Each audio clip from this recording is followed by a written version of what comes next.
Vous avez mis votre maison en vente à Marlenheim, mais les visites se font rares. Ou pire, il n'y a presque aucun appel.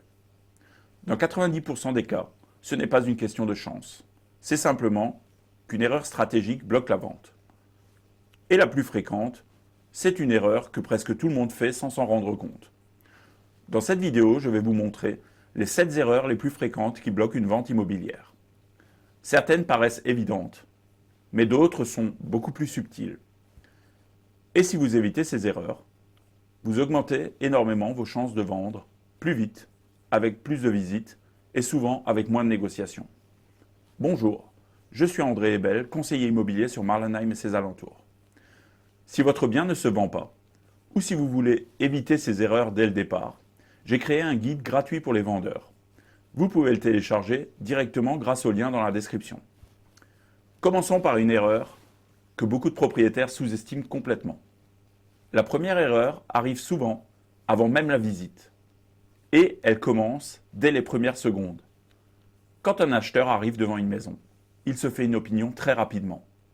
En moyenne, il faut 90 secondes à un acheteur pour se faire une première impression. Il regarde la façade, le jardin, l'entrée, l'état général. Et si la première impression n'est pas bonne, la visite démarre déjà avec un désavantage psychologique. Des exemples très simples. Un jardin mal entretenu, une façade sale, une entrée encombrée, des volets abîmés. Ce sont parfois des détails. Mais ces détails donnent immédiatement l'impression d'un bien moins entretenu. Alors que quelques ajustements simples peuvent tout changer. Tondre le jardin, ranger l'entrée, nettoyer la terrasse, améliorer l'éclairage. Cela peut paraître évident. Mais c'est souvent la première chose que remarquent les acheteurs. La deuxième erreur concerne les petits travaux négligés. Individuellement, ils semblent insignifiants, mais cumulés, ils créent une impression générale moins qualitative. Par exemple, une poignée de porte cassée, un robinet qui fuit, un interrupteur abîmé, un mur très marqué. Un acheteur qui voit plusieurs petits défauts commence à se dire « Si ces détails n'ont pas été réparés, qu'en est-il du reste ?» Et cela peut créer un doute. Même si la maison est en réalité en très bon état. C'est pour cela qu'avant de vendre, il est souvent utile de faire un petit tour du propriétaire et de corriger ces petits points. Le coût est souvent très faible, mais l'impact sur la perception du bien peut être important. Aujourd'hui, la majorité des acheteurs découvrent un bien sur Internet. Et la première chose qu'ils regardent, ce sont les photos. Si les photos ne sont pas attractives, l'annonce attire moins de clics, donc moins de visites, donc moins d'offres.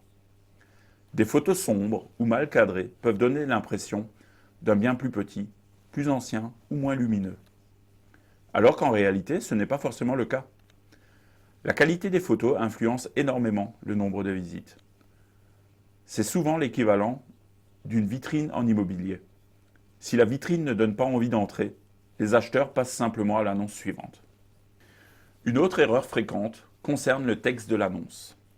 Beaucoup d'annonces immobilières sont très vagues. On lit souvent des descriptions comme « charmante maison proche des commodités », mais un acheteur veut surtout connaître la surface réelle, les travaux éventuels, le type de chauffage, la performance énergétique, les atouts du bien. Une annonce précise et bien structurée permet d'attirer les bons acheteurs, de réduire les visites inutiles, d'améliorer la qualité des contacts. C'est un élément souvent sous-estimé, mais qui peut faire une vraie différence. Une autre erreur peut sembler surprenante, mais elle arrive souvent. C'est le manque de disponibilité pour les visites. Un acheteur motivé peut vouloir visiter rapidement, par exemple en soirée, le week-end, ou parfois dans un créneau imprévu. Si le bien n'est jamais disponible, l'acheteur passe souvent au suivant. Parce qu'aujourd'hui, beaucoup d'acquéreurs visitent plusieurs biens en parallèle.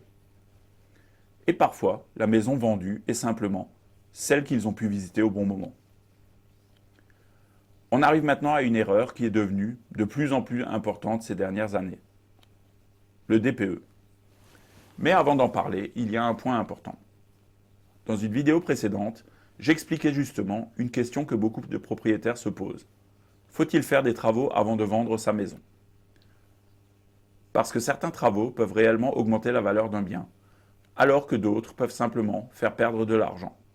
Donc si vous vous posez cette question, je vous invite vraiment à regarder cette vidéo aussi.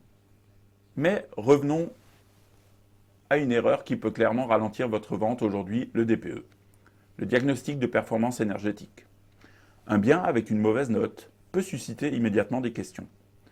Les acheteurs pensent tout de suite consommation énergétique, travaux d'isolation, coût du chauffage, et cela peut influer leur décision. Dans certains cas, un mauvais DPE peut entraîner une négociation plus forte ou un nombre de visites plus faible. Ce n'est pas toujours bloquant, mais c'est devenu un critère très regardé par les acheteurs. Et maintenant, l'erreur la plus fréquente, et aussi la plus coûteuse, surestimer le prix dès la mise en vente. C'est très humain. Quand on vend sa maison, on a tendance à penser qu'elle vaut un peu plus que le marché. Mais le problème est simple. Si le prix est trop élevé, les acheteurs ne visitent même pas. Par exemple, dans notre secteur, autour de Marlenheim, le marché se situe globalement entre 1700 et 3700 par mètre carré selon les biens. Et les maisons se situent souvent autour de 3200 le mètre carré en médiane. Si une maison qui devrait se vendre autour de 330 000 € est affichée 360 000, les acheteurs qui cherchent dans la tranche 320-340 000 ne la verront même pas. Et les acheteurs qui cherchent 360 000 compareront avec des biens souvent mieux positionnés. Résultat, moins de visites et un bien qui reste longtemps sur le marché. Or, un bien qui reste longtemps en vente finit souvent par susciter plus de négociations. Donc, si vous envisagez de vendre votre maison à Marlenheim ou dans les environs, retenez ceci. Dans la majorité des cas, un bien ne se vend pas à cause d'un prix mal positionné, d'une présentation insuffisante ou d'une stratégie de vente mal adaptée. La bonne nouvelle, c'est que ces erreurs peuvent être évitées. C'est justement pour cela que j'ai créé un guide gratuit dans lequel je détaille les erreurs les plus fréquentes des vendeurs, comment positionner correctement son prix et les stratégies qui permettent de vendre plus rapidement et dans les meilleures conditions. Vous pouvez le télécharger gratuitement grâce au lien qui se trouve dans la description de cette vidéo. Cela vous permettra d'avoir une vision claire des points essentiels avant de mettre votre bien sur le marché. Et rappelez-vous, une maison ne se vend jamais par hasard.